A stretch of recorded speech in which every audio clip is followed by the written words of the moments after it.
नमस्कार दोस्तों। कहानी शुरू करने से पहले मैं आपको ये बताना चाहती हूँ कि अगर आप मोरल एंड मोटिवेशन कहानी सुनना पसंद करते हैं तो आप मेरे दूसरे चैनल एम्पावर द लाइफ पर आ सकते हैं। आपका वहाँ स्वागत है।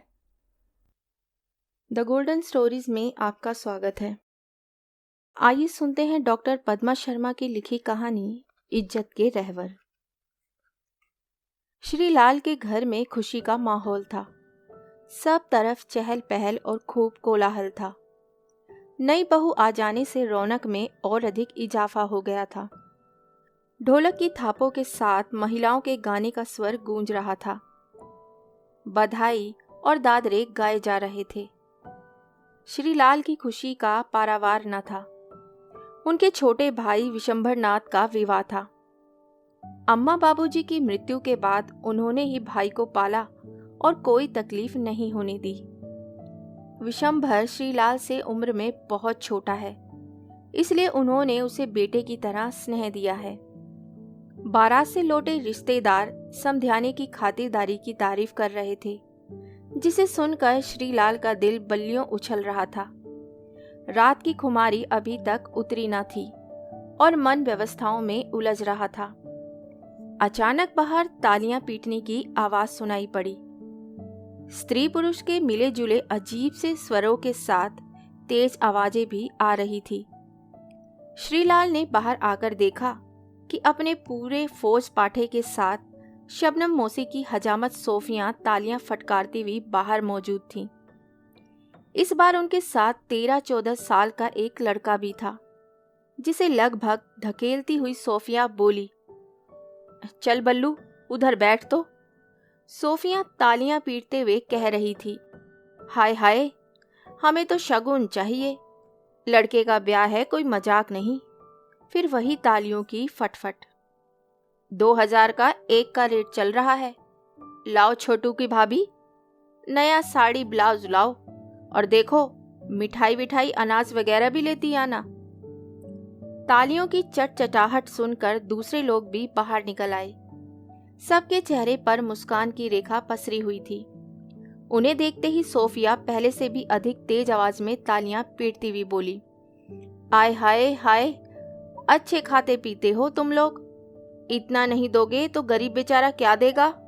आय हाय, हमारा पेट कैसे पलेगा? कहते हुए उसने पेट पर पड़े साड़ी के पल्ले को झटके से हटाकर अपना पेट दिखा दिया, जिससे पेट के साथ साथ बदन का ऊपरी हिस्सा भी दिख गया।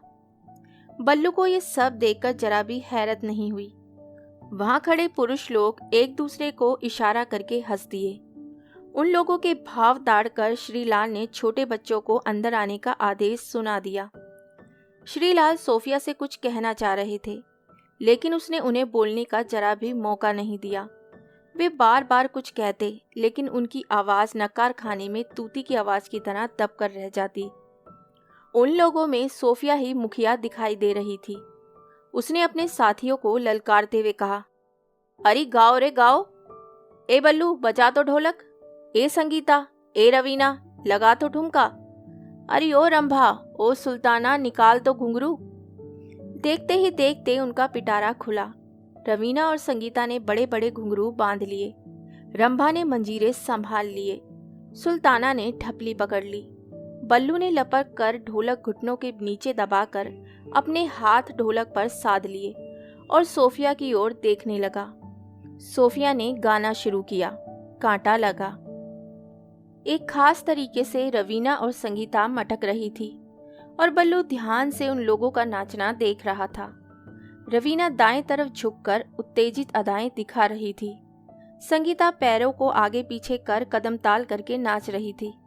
वह बाएं हाथ से अनोखे अंदाज में साड़ी की पलेटें बीच में से ऊपर को उठाए दूसरे हाथ को नचा नचा कर घूम रही थी। वे कभी कभी लंबा घूंघट डाल लेती तो कभी उरोजों को और कूलों को झटके के साथ मटका देती। बल्लू सोच रहा था, होली हो या दिवाली, सब त्योहारों पर सोफिया बस्ती के सब घरों से शगुन लेती है। अब तो राखी पर भी आने लगी है। वैसे शादी ब्याह हो या बच्चे का जन्म, सबके लिए उनके अलग अलग रेट चलते हैं। बाजार में दुकान वालों से भी खूब रुपए लेती है, उन्हें रिझाती है, फिर पटाती है, नए नए गीतों पर एक अलग तरह से कदम ताल के ठुमके लगाती है। टीवी देख देख कर हीरोइनों जैसा नाचने की कोशिश भी करती है। अंगों की चटक और कमर की लचक दुकान वालों के मनोरंजन का साधन बन जाती है। बल्लू वैसे तो इन लोगों की इन हरकतों का आदी हो गया है। इनमें से कोई बीड़ी सिगरेट पीती थी, कोई तंबाकू खाती थी। नए नए डिजाइन के जनाना कपड़े व आर्टिफिशियल जेवर पहनना उनकी पसंद में शुमार था। सबकी आईब्रो तराशी हुई रहती, होठों पर चकाचक लिपस्टिक लगी होती थी, सबकी दाढ़ी मूछ नीट एंड क्लीन होती थी और अब वे तो ब्यूटी क्वीन हो जाती थी। जो स्त्री जैसी होती थी उनके पेट पर बाल नहीं होते थे, वे शायद औरत के रूप में जन्म लेकर भी अधूरी रही होती थी। साथ में ढोलक बजाने वाला प्राय पुरुष ही रहता था। ढोलक की गमक ऐसी कि सुनने वाले का भी मन नाचने को हो जाए। श्रीलाल ने देखा कि बल्लू 13-14 साल का बालक है। उसकी रेखें निकलना शुरू हो गई थी। उसे देखते ही श्रीलाल को याद आया कि 14 साल पहले एक पागल कहीं बाहर से घूमती फिरती इस मोहल्ले में आ गई थी। कुछ महीनों बाद उस पगली के एक बच्चा पैदा हो गया था। पगली उस बच्चे को कैसे पालती, सब चिंतित थे, लेकिन मोहल्ले के किसी परिवार ने इतनी हिम्मत नहीं दिखाई कि उस बच्चे को पाल सके। तब पांडुरंगा जिंदा थे। उनकी टीम ने ही ये जिम्मा ले लिया था। उन दिनों श्रीलाल के मन में इन लोगों के प्रति अपार श्रद्धा उमड़ आई थी। शायद ये लड़का वही है। अब तो खूब बड़ा हो गया है और बड़ी मुस्तैदी से ढोलक बजाना भी सीख गया है। बल्लू को गाना सुनकर बड़ा मजा आ रहा था। गाने की एक लाइन सोफिया गा रही थी, फिर उसी लाइन को सुल्ताना और रंभा दोहरा देती थी। इन दोनों में से जो भी लाइन को गलत दोहरा देती थी उसी की तरफ सोफिया आंखें तरेर देती थी। बल्लू ने रवीना पर एक नजर डाली। वे नाच कर कह रही थी, अपने कंधे हिलाकर उरोजो को ज्यादा मटका रही थी। उसने अपना ध्यान वहां से हटा लिया। वह सोच रहा था कि ये मोहल्ले वाले भी अजीब होते हैं। मोहल्ले में किसी के भी यहाँ बच्चा पैदा हो तुरंत इन लोगों को खबर कर देते हैं। मोहल्ले वालों में सब्र कहाँ रहता है। वे भी तमाशा देखना चाहते हैं कि हमारे घर से जितना लिया था पड़ोस वाले श्रीवास्तव उतना देते हैं या नहीं। मोहल्ले का कोई भी शुभचिंतक SMS की तरह तुरंत सूचित कर देता है। ये मोहल्ले वाले आपस में कितनी ईर्ष्या करते हैं। सोफिया जब बच्चे के जन्म पर नेग मांगने आती है तो अलग ढंग से नाचती है। इनमें से एक जन नए बच्चे को गोद में लेकर नाचती है और दिए गए अनाज के कुछ दाने बच्चे की माँ की गोद में डालकर कई आशीष दे डालती हैं। दूधो नहाओ पूतो फलो, बच्चा जुग जुग जिए, बच्चा कलेक्टर बने, गाड़ियों में घूमे, खूब नाम कमाए। अब सोफिया का दूसरा गाना शुरू हो गया था, प्यार किया तो डरना क्या। बल्लू आज तक नहीं समझ पाया कि इनमें से कौन किस कौम की है। उनके नाम भी अजीब होते हैं, सलमा भी, बड़ी भी, जगीरा, सुनियाना। यह जरूरी नहीं था कि जिस कौम से वे आई हैं वैसा ही नाम रखा जाए। इस खेमे में आकर नए नाम पा लेने से इनका भूतकाल समाप्त हो जाता था। सांप्रदायिक सद्भाव की अनोखी मिसाल थी। हिंदू के मुस्लिम नाम और मुस्लिमों के हिंदू नाम रखे जाते थे। अधिकांश ने तो हीरोइनों के नाम पर अपने नाम रख लिए थे, जैसे माधुरी, रानी, डिम्पल, रवीना, रंभा वगैरह।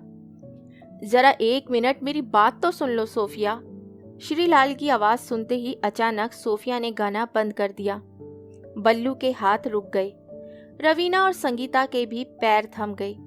वे कह रहे थे, देखो सोफिया बहन, ये नेक तो ज्यादा है।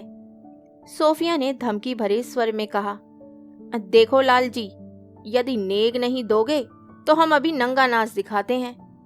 बल्लू को मालूम था कि मन माफिक या बंधे रेट के मुताबिक शगुन ना मिलने पर वह वे नंगे होने की धमकी देती हैं।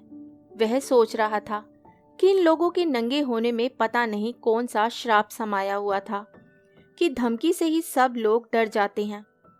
उसने तो कई बार इनको इस मुद्रा में देखा है। लेकिन उसे समझ नहीं आया कि समाज के लोग उन्हें नंगा देखने में कौन सा अपशगुन मानते हैं। इसी बात में रेल में भी ये लोग सवारियों को ब्लैक करने लगे हैं। श्रीलाल ने सभी बच्चों को घर के अंदर भेज दिया था। वे कहने लगे, देखो सोफिया, पांडुरंगा मामू जब तक जिंदा थे कभी यहाँ शगुन लेने नहीं आए। उनके बाद सोफिया बहन तुम वारिस बनी। तुम्हें तो सब मालूम है, इसलिए मामू का धर्म तुम्हें निभाना चाहिए।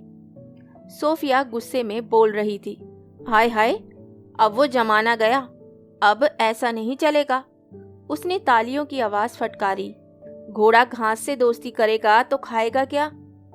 श्रीलाल ने तर्क दिया, वो हमारी माँ को बहन मानते थे, यही रिश्ता चला आ रहा है।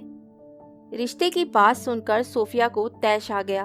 वह बोली, तुमने रिश्ता माना होता तो हम भी निभाते, रिश्ता तुमने तोड़ दिया है।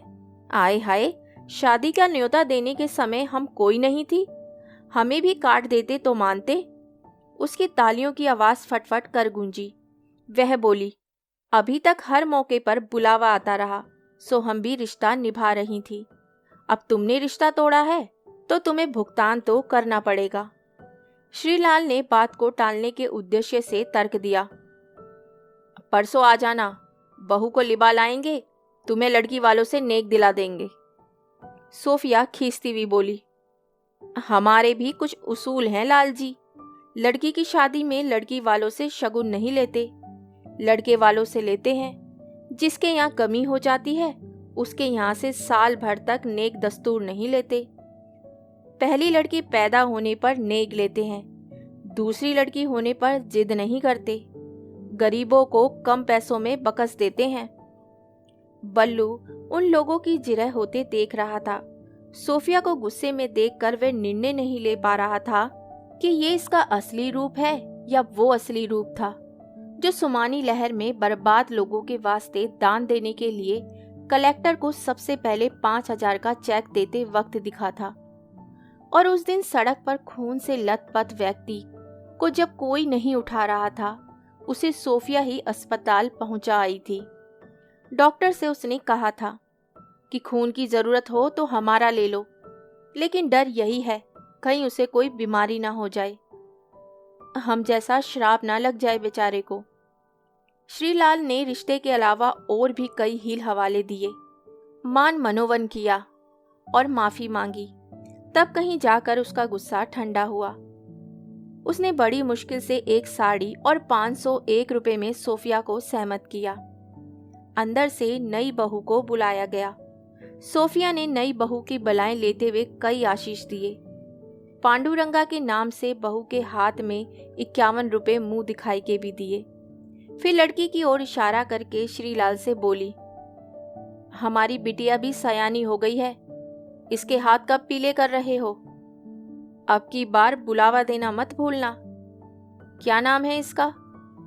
श्रीलाल ने संक्षिप्त उत्तर दिया, प्रतिभा। अब तो कॉलेज में पढ़ रही होगी। हाँ। बल्लू ने देखा नई बहू से सटकर खड़ी प्रतिभा शर्म की गठरी बनी जा रही थी। वे लोग आपस में मस्ती करती लौट पड़ी। 2 महीने बाद की बात है। अगस्त का महीना शुरू हो गया था। पानी जोर से बरस रहा था। रात में बल्लू दलान में सोता था। पहले वह सब लोगों के साथ सोता। सभी लोग उसे अपने पास लिटाने को आतुर रहती थी। शुरू में तो वह समझता था कि सब उसे बेहद प्यार करती हैं, लेकिन धीरे धीरे उसे महसूस होने लगा कि रात में उसके शरीर पर उन लोगों के हाथ रेंगने लगते हैं। उनके हाथों का स्पर्श उसे अच्छा लगता और वह सक्लित हो जाता। एक रात जब एक के बाद एक 4 लोगों ने उसे परेशान किया तो वह चीख उठा। तब से सोफिया ने उसे बाहर दलान में सुलाना शुरू कर दिया। उसने सबको हिदायतें भी दे दी कि वे पांडुरंगा की अमानत है, इसीलिए उसे अपनी टीम से अलग करना नहीं चाहती। अन्यथा बल्लू की उम्र अलग रहकर खाने कमाने की हो चुकी है। उसने गुस्से में कहा कि बल्लू के साथ किसी ने भी बदसलूकी की तो मुझसे बुरा कोई नहीं होगा। उस रात्रि में अब भी कमरे से कई तरह की आवाजें सुनाई दे रही थी। उसका मन हुआ कि वे किवाड़ की दरार में से झांके, लेकिन उस रात की घटना याद आते ही वह पस्त हो गया। दोपहर का समय था। बल्लू का नियम था कि पास की गली में नुक्कड़ पर बने होटल पर चाय और टोस्ट खाता था। आज कुछ ज्यादा ही बारिश हो रही थी। वे चाय पीने चल दिया। आज होटल बंद था। निराश होकर वे लौट ही रहा था कि उसने देखा श्रीलाल की बेटी प्रतिभा कॉलेज से आ रही थी। वे छाता लगाए थी, लेकिन फिर भी भीग गई थी। उसके कपड़े बदन से चिपक गए थे। घर जल्दी पहुंचने के चक्कर में वह गली में घुस गई। उसी समय उसने देखा कि प्रतिभा के मोहल्ले का लड़का छिंगा भी पीछे पीछे गली में चला गया। बल्लू निरुपेश सा घर लौट आया। शाम हो चली थी। टीम की सदस्य घर लौटने लगी थी। रवीना बदहवास सी सोफिया के पास आई और बोली, सोफिया बी, तुमने कुछ सुना? उसका सीना धोखनी के समान चल रहा था। सोफिया ने कहा, जरा दम ले ले फिर बताना। रवीना फिर से बोल पड़ी, मैं श्रीलाल के मोहल्ले से आ रही हूँ। मैं सुनकर आई हूँ कि दिन दहाड़े आज उसकी लड़की की किसी ने इज्जत लूट ली। बल्लू पास ही खड़ा था। बोला, कब? आज दिन में, वो होटल वाली गली में। बल्लू हक्का बक्का रह गया। वह बोला, दिन में तो मैंने उसे देखा था गली में जाते। हाँ, उसके पीछे पीछे एक लड़का भी गया था, उसी के मोहल्ले का दादा छिंगा। सोफिया ने उसे पकड़कर झिंझोड़ दिया और बोली, बता और क्या देखा था तूने? वे घबराकर बोला, कुछ नहीं, मैं तो वापस आ गया था। सोफिया रवीना की ओर मुखातिब होकर बोली, फिर पुलिस में रिपोर्ट लिखवा दी होगी? मरेगा साला अपने आप। रवीना बोली, वही तो, उन्होंने रिपोर्ट नहीं लिखवाई है। सुनते ही सोफिया ने बल्लू का हाथ पकड़ा और दनाती हुई श्रीलाल के यहाँ पहुंच गई। श्रीलाल घर पर ही मिल गए। उनका चेहरा बुझा हुआ था। सोफिया ने जाते ही प्रश्न दागा, आपने रिपोर्ट क्यों नहीं लिखवाई? श्रीलाल पहले तो चौंक गए कि इन्हें कहां से मालूम पड़ गया। फिर बोले, देखो, जो होना था सो हो गया। अभी तो बात घर की घर में है। पुलिस में जाने से बात पूरे शहर में फैल जाएगी। फिर उससे शादी कौन करेगा? सोफिया ने कहा, बात घर की घर में नहीं रह गई, पूरे मोहल्ले में खबर हो गई है।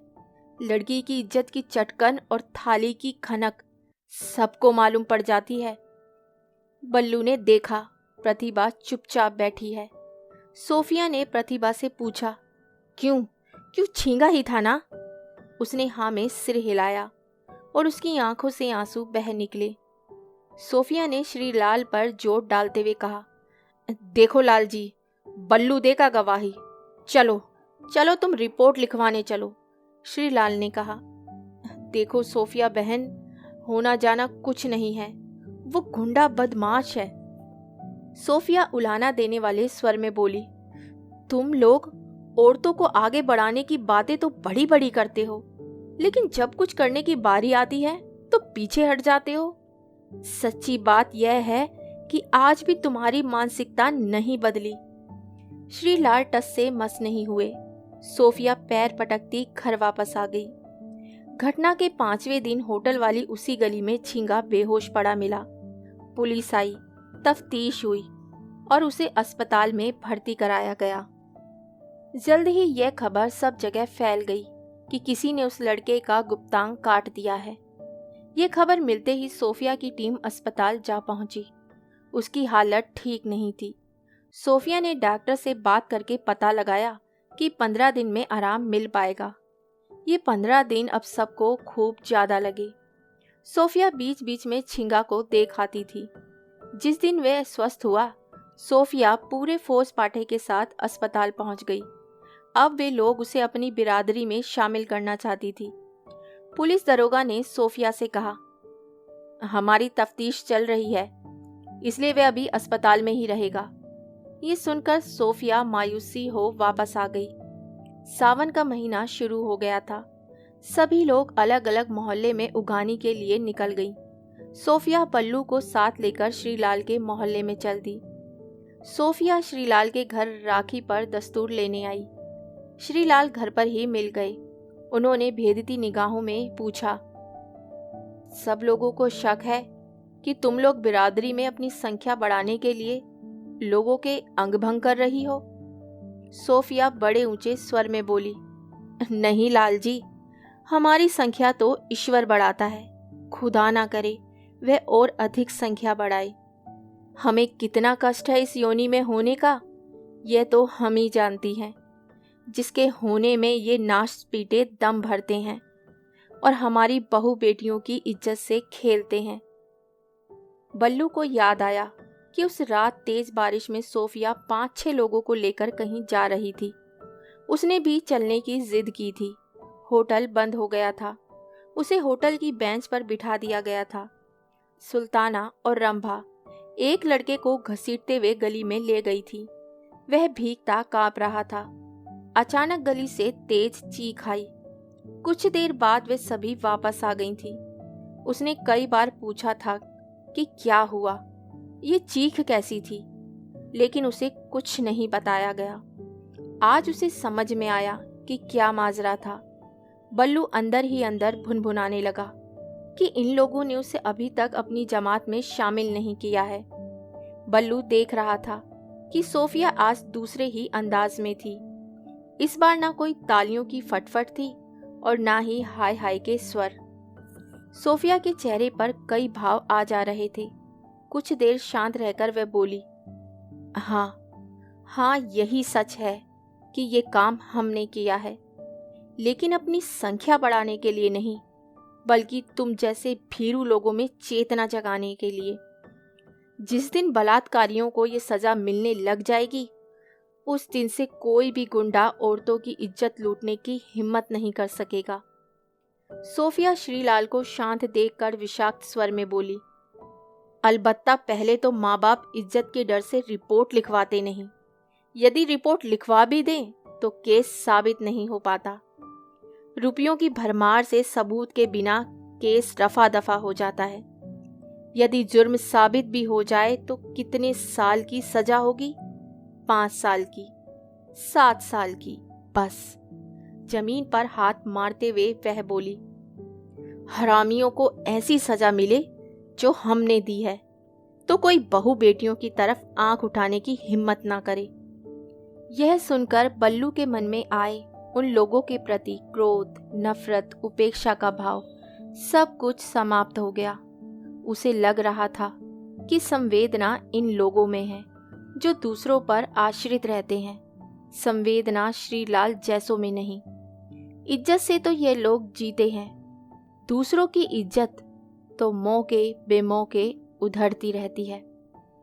कहानी सुनने के लिए धन्यवाद। तो इसी के साथ मैं आपसे विदा लेती हूँ और कल फिर मिलती हूँ एक नई कहानी के साथ। तब तक के लिए अलविदा।